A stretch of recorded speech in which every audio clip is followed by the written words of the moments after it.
ನಮಸ್ತೆ, ನನ್ನ ಹೆಸರು ಅಭಿಜ್ಞಾ.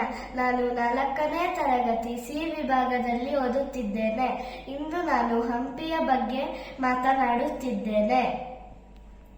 ಪ್ರತಿ ವರ್ಷದಂತೆ ಈ ವರ್ಷವೂ ನಾನು ನನ್ನ ಅಪ್ಪ ಅಮ್ಮನೊಂದಿಗೆ ಪ್ರವಾಸಕ್ಕೆ ಆರಿಸಿದ ಪ್ರವಾಸಿ ತಾಣ ಹಂಪಿ.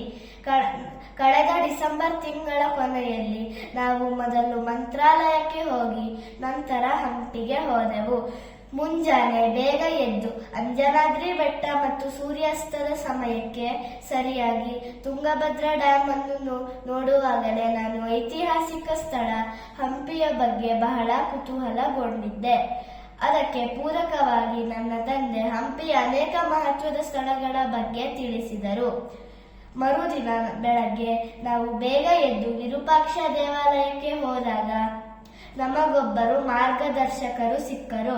ಅವರು ನಮಗೆ ಕಡಲೆಕಾಯಿ ಗಣಪತಿ ದೇವಾಲಯ, ಹಜಾರರಾಮ ದೇವಾಲಯ, ಹಳೆ ಕಾಲದ ಮಾರುಕಟ್ಟೆ, ಬಡವಿಲಿಂಗ ದೇವಾಲಯ ಇನ್ನೂ ಅನೇಕ ದೇವಾಲಯಗಳನ್ನು ತೋರಿಸಿ ವಿವರಿಸಿದರು. ಕೊನೆಗೆ ವಿಜಯ ವಿಠ್ಠಲ ದೇವಾಲಯದಲ್ಲಿ ಸಂಗೀತ ಕಂಬಗಳಂತೂ ತುಂಬಾ ಆಕರ್ಷಕವಾಗಿತ್ತು.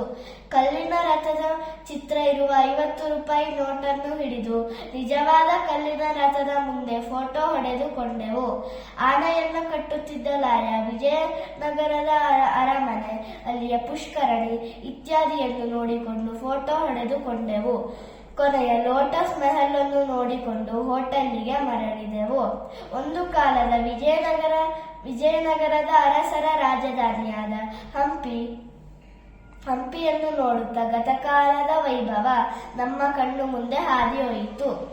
ಇಲ್ಲಿಯ ಶಿಲ್ಪಕಲಾ ವೈಭವ, ದೇವಾಲಯಗಳು, ಕಂಬಗಳು ಮತ್ತು ಗೋಪುರಗಳು ಅತ್ಯಂತ ಸುಂದರವಾಗಿತ್ತು.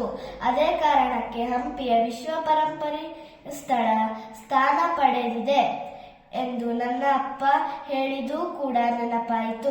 ನಾನು ನೋಡಿದ ಅನೇಕ ಪ್ರವಾಸಿ ತಾಣಗಳಲ್ಲಿ ಹಂಪಿಯೊಂದು ಅವಿಸ್ಮರಣೀಯ ಸ್ಥಳವಾಗಿ ಉಳಿಯಿತು. ಅಲ್ಲಿಯ ಕೆಲವು ಅವಶೇಷಗಳು ಮನುಷ್ಯರ ಸ್ವಾರ್ಥದ ದ್ಯೋತಕವಾಗಿ ಕಂಡರೂ ಕೆಲವು ಮಧುರ ನೆನಪುಗಳೊಂದಿಗೆ ಮನೆಗೆ ಮರಳಿದೆವು. ಧನ್ಯವಾದ.